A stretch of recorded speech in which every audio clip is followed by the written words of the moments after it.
나치 독일이 폴란드를 침공하여 제2차 세계대전이 시작되었어요. 전 세계 역사를 송두리째 바꾼 엄청난 사건이 일어났었네요.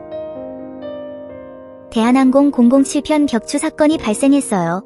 뉴욕에서 서울로 향하던 대한항공 여객기가 소련 영공을 침범했다는 이유로 소련 공군의 미사일 공격을 받아 승객과 승무원 169명 전원이 사망하는 안타까운 일이 있었어요. 전 세계적으로 유명한 게임기인 닌텐도의 게임보이가 컬러 버전으로 출시되었어요. 당시로서는 꽤 놀라운 기술의 발전이었을 거예요. 대한민국의 차량 번호판이 기존 7자리에서 8자리로 변경되었어요. 차량 증가에 따른 번호 부족 문제를 해결하기 위한 조치였다고 해요. 장애인 등 교통약자의 안전한 보행을 위한 교통약자 이동편의 증진법 개정안이 시행되어 점자 블록에 물건을 두는 등의 행위에 대해 과태료가 부과될 수 있게 되었어요. 일본 대표단이 도쿄만에 정박한 미국 전함 USS 미주리호 함상에서 연합국의 항복문서에 서명함으로써 제2차 세계대전이 공식적으로 종결되었어요.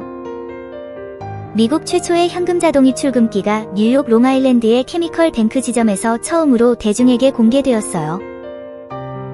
구글이 자체 웹브라우저인 구글 크롬을 처음으로 출시했어요. 수많은 검색 엔진들과의 경쟁에서 현재는 가장 많이 쓰는 브라우저가 되었네요.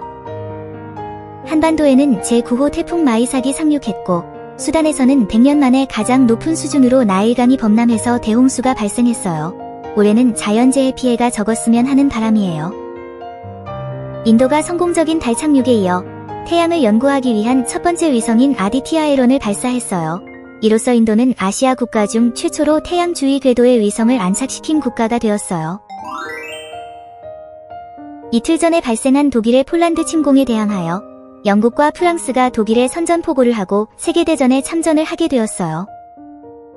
스웨덴에서 기존의 좌측 통행을 우측 통행으로 바꾸는 대대적인 교통 시스템 변경이 이루어졌어요. 이로 인해 스웨덴의 모든 차량이 하루아침에 통행 방향을 바꾸게 되었다고 해요. 중동에 위치한 국가인 카타르가 1916년부터 시작되었던 영국의 보호령 상태로부터 독립하여 주권 국가가 되었어요. 미국 나사의 무인 우주선인 바이킹 2호가 화성 표면에 성공적으로 착륙하여 근적 컬러 사진을 전송해왔어요. 가난하고 병든 사람들을 위해 헌신적인 삶을 살았고 1979년 노벨 평화상을 수상했던 마더 테레사가 교황 프란치스코 1세에 의해 성인으로 추대되었어요. 미국의 수영선수 마크 스피츠가 미넨 올림픽에서 7번째 금메달을 획득하며 올림픽 단일 대회 최다 금메달 기록을 세웠어요. 7개 종목 모두 세계 신기록을 세우며 획득한 금메달이었다고 해요. 프랑스 파리에서 열린 제103차 국제올림픽위원회 총회에서 태권도가 올림픽 정식 종목으로 채택되었어요. 스탠퍼드 대학원생이었던 레리 페이지와 세르게이 브린이 백럽이라는 이름으로 검색 엔진 프로젝트를 시작했다가 구글로 이름을 변경한 뒤 정식 회사를 설립하였어요. 세계적으로 가장 오래된 귀중한 문화유산이자 고려금속 활자인 쇠본 중 유일하게 전래되고 있는 직지심체요절이 유네스코 세계기록유산으로 등재되었어요. 아르헨티나가 미국 인디애나폴리스에서 열린 농구세계 선수권 대회에서 미국을 87대 80으로 꺾었어요. NBA 프로농구 선수들이 포함된 미국 팀이 국제 경기에서 처음으로 패배한 것이라고 해요. 미국 루스벨트 대통령의 중재로 러일 전쟁을 종결시키는 포츠머스 조약이 미국 뉴햄프셔주에서 체결되었어요. 제1차 세계대전 중 파리 북동쪽에서 독일군에 맞서 프랑스군이 반격에 나선 마른 전투가 시작되었어요. 이 전투는 독일군의 파리 진격을 저지하는 데 결정적인 역할을 했다고 해요. 벨기에, 네덜란드, 룩셈부르크 3국이 경제협력을 강화하기 위해 1944년에 체결한 베네룩스 관세동맹이 공식적으로 발효되었어요. 이는 유럽 통합의 중요한 초기 단계 역할을 하였어요. 미넨에서 열린 하계올림픽 기간 중 테러단체 검은 9월단이 이스라엘 선수단 숙소를 습격하여 선수들을 살해하고 인질로 잡은 비극적인 사건이 발생하였어요. 워싱턴 DC에서 열린 한 과학학회에서 과학자들이 우리 은하 중심에 있는 블랙홀의 존재에 대한 강력한 증거를 제시하는 에너지 방출 현상을 발표하였어요. 최고의 여자 테니스 선수 중 하나로 그랜드슬램 단식 우승 18회 업적을 지닌 체코슬로바키아의 테니스 스타 마르티나 나브라틸로바가 미국의 정치적 망명을 요청하였어요. 이후 그린카드를 발급받고 1981년엔 시민권을 획득하였어요. 1992년에 체코와 슬로바키아가 분리된 이후 나브라틸로바는 2008년에 체코 시민권을 재취득하였어요. 소련이 발트의 3국인 에스토니아, 라트비아, 리투아니아의 독립을 공식적으로 인정하였어요. 발트해는 북유럽과 중앙유럽 사이에 위치한 바다로 북유럽의 지중해라고도 할 수 있어요. 덴마크의 코펜하겐과 스웨덴 말메 사이의 와레순 다리를 이용하면 기차로 발트해를 건너는 경험을 할 수 있어요. 다이애나 영국 왕세자비의 장례식이 런던 웨스트민스터 사원에서 거행되었어요. 전 세계적으로 25억 명이 넘는 사람들이 TV로 장례식을 시청했다고 해요.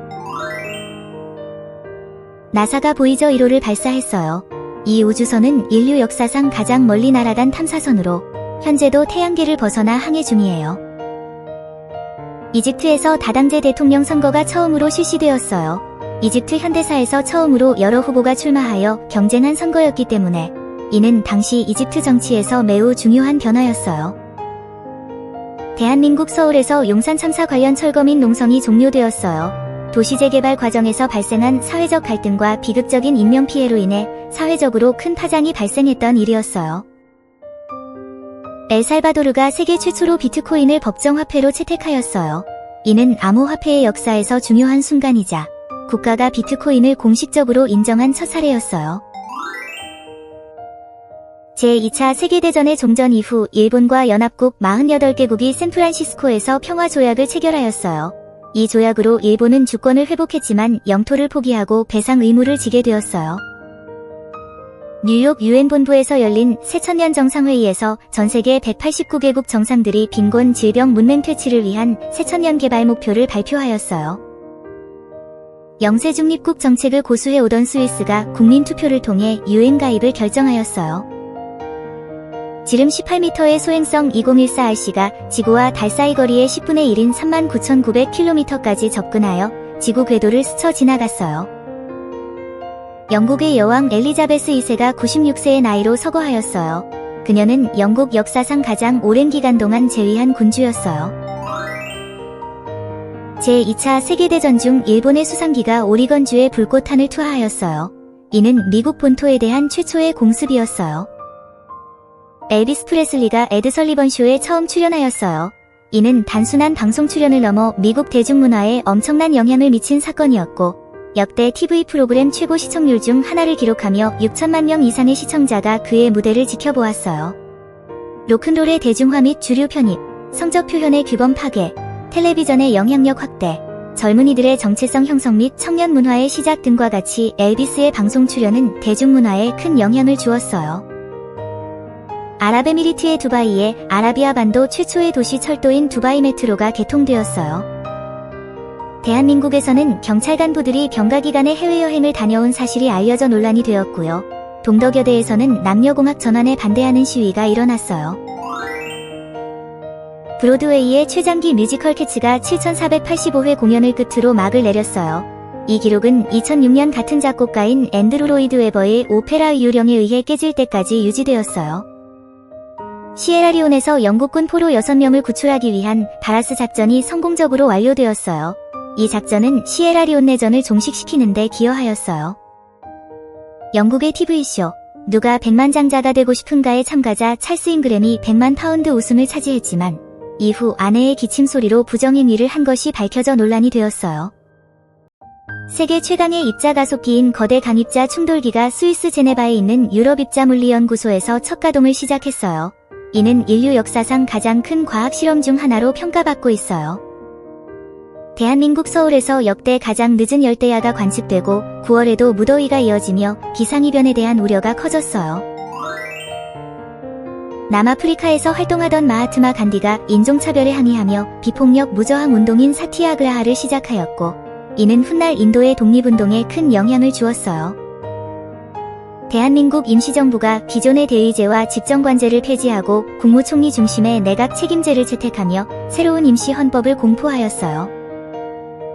알카에다 테러리스트들이 민항여객기 4대를 납치하여 뉴욕 세계무역센터와 워싱턴 DC의 펜타곤에 충돌시키는 최악의 동시다발 테러가 발생하였어요. 이 사건으로 약 3,000명의 사망자가 발생하고 미국은 테러와의 전쟁을 선포하며 세계 질서가 크게 변화하는 계기가 되었어요. 대한민국 광화문 광장에서 기후행동 확산을 위한 2024 기후공명 행사가 열려 시민들의 관심을 모았어요. 소비에트 연방이 우주 탐사선 루나 2호를 발사하였어요. 루나 2호는 달에 도달한 첫 번째 우주선이 되었어요. 1958년에 알테아 깁슨 이후 41년 만에 세레나 윌리엄스가 흑인 여성으로서 US 오픈 테니스에서 우승을 차지하였어요. 이후 세레나는 US 오픈에서만 총 6번 우승하며 여자 테니스의 전설로 불리게 되었어요. 홍콩 디즈니랜드가 개장하였어요. 디즈니랜드는 현재 애너하임, 플로리다, 도쿄, 파리, 홍콩, 상하이 6개 도시에서 이용할 수 있고요. 아부다비의 7번째 디즈니랜드가 건설될 예정이에요. 미 항공우주국 나사는 이날 보이저 1호가 2012년 8월 25일을 기점으로 성간 공간에 진입했다고 공식 발표하였어요. 이는 인류가 만든 물체가 태양계를 벗어난 최초의 사례예요. 일본의 닌텐도에서 슈퍼마리오 브라더스가 발매되었어요. 이 게임은 비디오 게임 역사를 바꾼 중요한 작품으로 평가받고 있어요.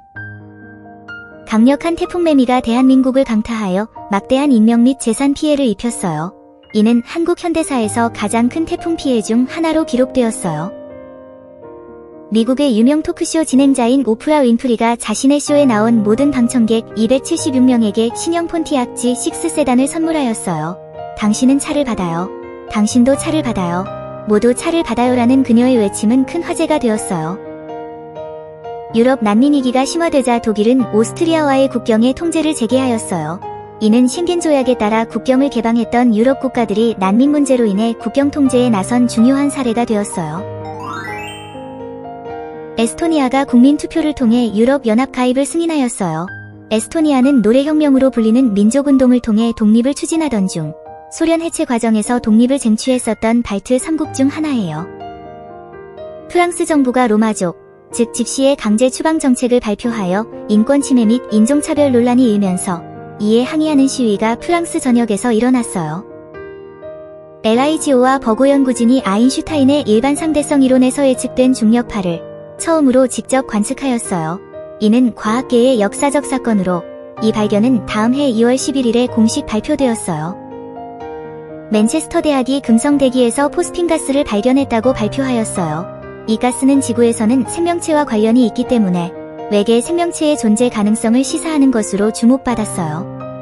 얼마 전 화성에서도 생물체 흔적이 발견되었다는 나사의 발표가 떠오르네요. 제1차 세계대전 중 송전2에서 영국군이 세계 최초로 탱크 마크 1을 실전에 투입하였어요. 비록 기계적 결함이 많아 큰 전과를 올리지는 못했지만 이는 미래전쟁이 양상을 바꾸는 중요한 사건이었어요. 한국전쟁 중 유엔군 총사령관 더글러스 맥아더의 주도하에 인천 상륙작전이 성공적으로 전개되었어요. 이는 북한군의 보급로를 차단하고 전세를 뒤집는 데 결정적인 역할을 하였어요. 시드니 올림픽이 개막하였어요. 친환경 올림픽을 표방하며 환경 보호를 위한 노력을 기울인 것으로 유명한 올림픽 대회였어요. 미국의 투자은행 리먼 브라더스가 파산 보호 신청을 하였어요. 이는 미국 역사상 최대 규모의 파산이었고 글로벌 금융위기를 촉발한 중요한 사건이었어요. 세계적인 축구 스타 크리스티아누 호날두의 SNS 계정 팔로워 수가 인류 역사상 처음으로 10억 명을 돌파했다고 영국 BBC가 보도하였어요. 말라야 연방, 싱가포르, 사라왁, 북보르네오가 합병하여 말레이시아 연방이 공식 출범하였어요. 하지만 싱가포르는 1965년에 연방에서 탈퇴하여 독립적인 도시국가가 되었어요. 성층권의 오존층을 파괴하는 물질의 생산과 사용 규제를 위한 국제협약인 몬트리올 의정서가 채택되었어요. 이 의정서 채택을 기념하여 9월 16일은 세계 오존층 보호의 날로 지정되었어요. 대한민국에서 일본 애니메이션, 가요 등의 완전 개방을 골자로 한 일본 대중문화 4차 개방 조치가 발표되었어요. 이로 인해 한국 사회에서 일본 대중문화의 영향력이 크게 늘어나게 되었어요.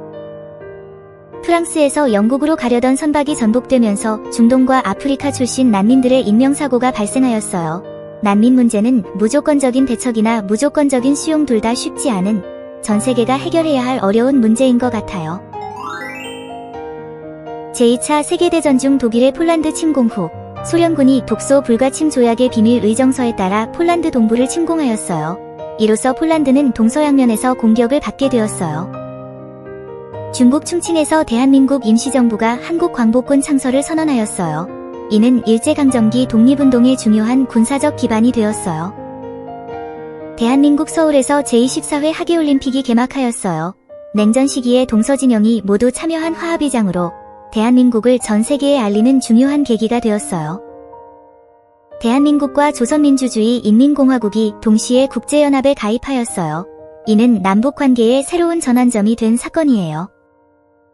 스코틀랜드의 국민투표 실시 결과 영국으로부터의 독립이 부결되었어요.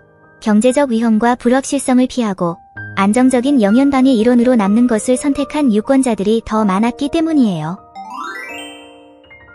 프랑스 정부가 사형제도를 공식적으로 폐지하는 법안을 통과시켰어요. 대한민국은 법률상 사형제를 유지하고 있지만 1997년 12월 30일 이후 사형을 집행하지 않고 있어 실질적 사형 폐지국으로 분류되고 있어요. 인터넷 도메인 이름과 IP 주소 할당을 관리하는 비영리 단체인 ICANN이 설립되었어요. 대한민국 국가도메인은 최상위 기구인 ICANN과 협력을 통해 한국인터넷진흥원이 관리하고 있어요.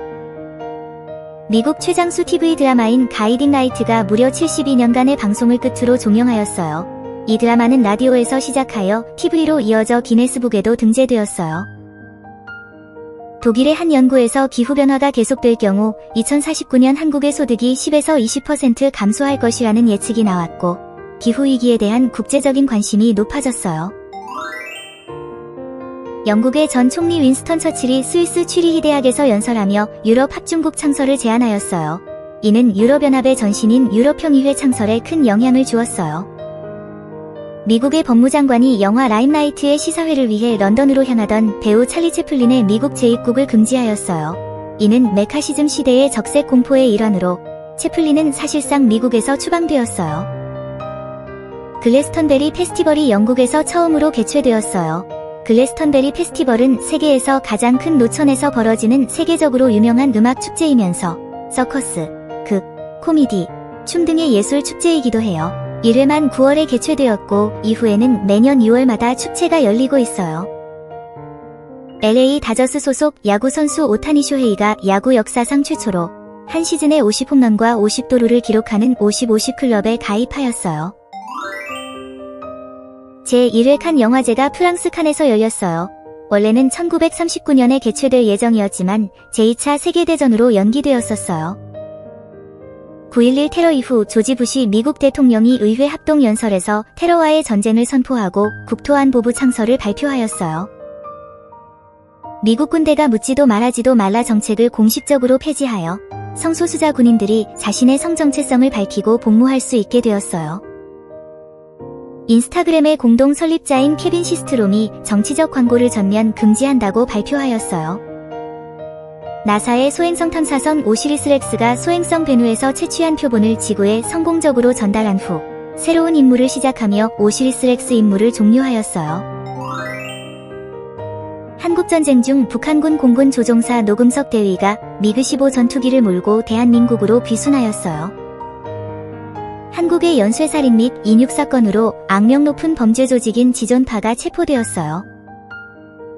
목성 탐사 임무를 수행하던 갈릴레오 우주선이 목성에 충돌하며 임무를 마쳤어요. 베이브 루스가 지은 집이라 불리던 역사적인 양키 스타디움에서 뉴욕 양키스가 볼티모어 오리올스를 상대로 마지막 경기를 치렀어요. 매년 9월 21일은 유엔이 정한 세계 평화의 날로서 전 세계적으로 평화 증진을 위한 다양한 행사와 활동이 진행되고 있어요. 또한 유니세프 보고서에 따르면 전 세계 어린이의 절반 가까이가 조부모 세대보다 2배나 더 많은 폭염을 경험하고 있는 것으로 나타났어요. 소련이 자체 개발한 최초의 원자폭탄 RDS-1 시험에 성공하였어요. 이 사건으로 미국이 독점하고 있던 핵무기 보유국 지위가 깨지면서 냉전 시대의 핵무기 경쟁이 본격적으로 시작되었어요. 대한민국 제6대 국회 본회의에서 김두한 의원이 삼성의 사카린 밀수 사건에 항의하며 오물을 투척하였어요. 당시 정경유착과 부정부패에 대한 국민적 분노를 상징적으로 보여주는 사건이었어요. 이라크가 이란을 전격적으로 침공하면서 8년간 지속된 이란-이라크 전쟁이 시작되었어요. 이는 20세기에서 가장 길고 치명적인 재래식 전쟁 중 하나였어요. 미국 NBC 방송에서 시트콤 프렌즈가 첫 방송되었어요. 이 드라마는 전 세계적으로 엄청난 인기를 얻으며 10년간 방영되었고 20세기 가장 상징적인 문화 콘텐츠 중 하나로 남았어요. 네지드와 헤자즈 왕국의 이븐 사우드가 아라비아 반도의 여러 부족을 통일하고 사우디아라비아 왕국을 선포하였어요. 제2차 세계대전 중 일본이 프랑스령 인도차이나 반도를 침공하면서 태평양 전쟁 확장이 시작되었어요. 제2차 세계대전 중 이탈리아 왕국이 연합국에 항복했지만 무솔리니를 중심으로 하는 이탈리아 사회공화국이 북부에 수립되어 계속 저항을 하였어요. 대한민국의 군사보안 및 방첩 업무를 담당하는 기관인 육군보안사령부가 창설되었어요. 이는 이후 국군보안사령부와 국군기무사령부를 거쳐서 현재는 국군방첩사령부로 이어지고 있어요. 소련의 해체가 가속화되던 시기에 아르메니아가 독립을 선언하며 독립국가연합인 CIS에 가입하였어요. 스페인 바르셀로나의 유럽 최대 규모 축구 경기장인 캄프누가 공식 오픈하였어요. 현재 이곳에는 FC 바르셀로나 박물관도 있어서 축구팬이라면 들러보기 좋은 랜드마크이기도 해요. 미국 아칸소주 리틀록에서 인종 분리 교육에 반대하는 흑인 학생들의 등교를 막자 아이젠하워 대통령이 연방군을 파견하여 학생 보호 및 인종 통합을 지시하였어요. 이 사건은 미국 시민권 운동의 중요한 전환점이 되었어요. 미국의 록밴드 너바나의 2집 앨범 네버마인드가 발매되었어요. 이 앨범은 얼터너티브 록의 부흥을 이끌며 음악사에 큰 영향을 주었어요. 미얀마 양곤에서 불교 승려들의 주도로 군사 정권에 반대하는 대규모 시위가 발생하였어요. 이는 사프란 혁명이라고 불리며 20년 만에 가장 큰 반정부 시위였어요. 인도가 아시아 국가 최초로 화성 궤도에 탐사선 망갈리안을 진입시켰어요. 이후 인도는 태양 궤도에도 아시아 최초로 탐사선을 진입시키는 데 성공하였어요. 포르투갈의 식민 통치에 저항하여 모잠비크 해방 전선이 무장 투쟁을 시작하였어요. 이는 10년간 이어진 전쟁 끝에 1975년 모잠비크가 독립을 쟁취하는 데 결정적인 역할을 하였어요. 정형외과 의사 프랭크 조브가 야구선수 토미 존에게 인대 접합 수술을 성공적으로 시행하였어요. 이 수술은 이후 토미 존 수술로 불리며 팔꿈치 인대 손상으로 고통받는 투수들의 선수 생활을 연장하는 데 큰 기여를 하였어요. 미국의 전설적인 골프 선수 아놀드 파머가 87세의 나이로 사망하였어요. 그는 골프 대중화에 크게 기여한 인물로 아놀드 파머의 군대라 불리는 열혈 팬들을 거느리기도 했었어요. 기술의 발전과 더불어 온라인 범죄도 점점 늘어나고 있는데요. 2024년에는 국제 랜섬웨어 조직인 락비트의 다크웹 사이트가 압수되고 주요 관련자들이 체포되었으며 200개 이상의 암호화폐 계정이 동결되었어요. 뮤지컬 웨스트사이드 스토리가 브로드웨이에서 초연되었어요. 셰익스피어의 로미오와 줄리엣을 1950년대 뉴욕의 인종 갈등이라는 현대적인 배경으로 재해석하여 사회적 메시지를 담고 당대 최고의 예술가들이 뭉쳐 뮤지컬의 예술성과 대중성을 모두 높였다는 점에서 큰 의의를 갖는 작품이에요. 소련의 핵 조기 경보 시스템이 미국의 ICBM 발사를 오인하여 우발적 핵전쟁이 일어날 뻔하였어요. 당시 당직 사령관이었던 페트로프 중령은 햇빛을 미사일의 꼬리로 잘못 인식한 시스템 오류일 것이라고 판단하여 정해진 절차와 달리 상관에게 보고하지 않았고 그의 신중한 판단으로 위기를 넘길 수 있었어요. 미래 우주거주지 및 환경 문제 해결을 위한 지구 생태계 시험인 바이오스피어2가 시작되었어요. 미생물의 과도한 산소 소비와 농작물 실패, 구조적 문제 등으로 인해 프로젝트는 사실상 실패로 끝났지만 현재 이곳은 해양 산성화 데이터 등을 제공하는 연구시설로 활용되고 있어요. 제2차 세계대전 중 독일, 이탈리아, 일본이 삼국 동맹 조약에 서명하여 추축국을 형성하였어요. 이 조약은 세계사의 흐름을 바꾸는 중요한 군사 동맹이었어요. 프랑스 식민 통치에 저항하여 베트남 민족주의자들이 랑선 성팍선 지역에서 봉기를 일으켰어요. 이는 베트남 독립운동의 중요한 이정표가 되었어요. 독일 총선에서 게르하르트 슈레더의 사회민주당이 헬무트 콜 총리의 기독민주연합을 누르고 승리하였어요. 이는 16년간 이어진 헬무트 콜 시대의 종식을 의미하는 것이었어요. 시드니 올림픽 개막식에서 대한민국과 조선민주주의 인민공화국 선수단이 공동 입장을 하기로 합의했다고 발표하였어요. 이는 스포츠를 통한 남북 교류의 중요한 순간이었어요. 대한민국 최초의 과학기술위성 1호가 러시아 플레세츠크 우주기지에서 성공적으로 발사되었어요. 미군정의 결정에 따라 경성부가 경기도에서 분리되어 서울특별시가 되었어요. 프랑스 국민 투표를 통해 프랑스 제5공화국 헌법이 승인되었어요. 이는 드골의 정치적 복귀와 함께 강력한 대통령제를 확립하는 계기가 되었어요. 일본 홋카이도와 혼슈를 잇는 세이칸 터널에서 첫 시험 운행 열차가 운행되었어요. 이 터널은 총 길이 53.85km로 현재까지도 세계에서 가장 긴 해저 터널이에요. 시드니 올림픽에서 태권도가 정식 종목으로 채택된 후 정재은 선수가 첫 금메달을 획득하였어요. 앨런 머스크가 이끄는 민간 우주기업 스페이스X가 액체 연료 로켓인 팔콘 1호의 궤도 진입에 성공하였어요. 이는 민간 기업이 자체적으로 개발한 액체 연료 로켓을 궤도에 올린 첫 번째 사례였어요. 중국 전국인민대표대회의 홍콩 행정장관 선거 개입에 반발하여 홍콩에서 대규모 민주화 시위인 우산혁명이 시작되었어요. 프랑스의 소설가이자 비평가인 에밀 졸라가 자택에서 일산화탄소 중독으로 사망하였어요. 그는 나는 고발한다를 통해 드레피스 사건과 관련된 글을 발표한 적이 있었기 때문에 타살은 아닌지에 대해 당시 큰 논란이 일어났어요. 뮌헨에서 독일, 이탈리아, 영국, 프랑스 4개국이 모여 체코슬로바키아의 주데테난트를 독일에 할양하는 뮌헨 협정을 체결하였어요. 이는 제2차 세계대전의 도화선이 된 사건 중 하나로 평가되고 있어요. 유럽 12개국이 모여 스위스 제네바에 선을 설립하였어요. 선은 세계 최대의 입자물리학 연구소로 웹의 탄생지이기도 해요. 제14회 아시안 게임이 부산에서 개막하였어요. 이 대회는 북한이 선수단을 파견하여 남북한 화해 분위기 조성에 기여하였어요. 매년 9월 29일은 심혈관계 질환에 대한 경각심을 높이고 장기기증을 촉구하는 세계 심장의 날로서 전 세계적으로 다양한 캠페인이 열리게 돼요. 제2차 세계대전 후 유럽의 경제 부흥을 위해 설립된 OEC가 미국과 캐나다 등의 참여로 OECD로 확대 개편되면서 전 세계적인 경제 협력과 발전을 위한 기구로 재편되었어요. 대한민국이 1905년 을사늑약 이후 단절되었던 소비에트 연방과 85년 만에 외교 관계를 수립하였어요. 이는 한국의 북방외교의 중요한 성과로 냉전 종식과 함께 동북아시아의 외교 지형을 크게 변화시켰어요. 국군의 날을 맞아 서울 도심에서 10년 만에 부활한 군사시가 행진이 2년 연속으로 열리게 되어 사기 진작인가 세금 낭비인가에 대한 찬반 논란이 일어났었어요. 9월 한 달간 전 세계에서 가장 많은 데이터를 유출한 랜섬웨어는 랜섬워브인 것으로 나타났어요. 랜섬웨어는 파일, 문서, 이미지 등 기업에서 높은 가치가 있는 데이터를 암호화한 후에 접속 권한을 되찾고 싶으면 금품을 지불할 것을 기업에 요구하는 일종의 멀웨어를 의미해요.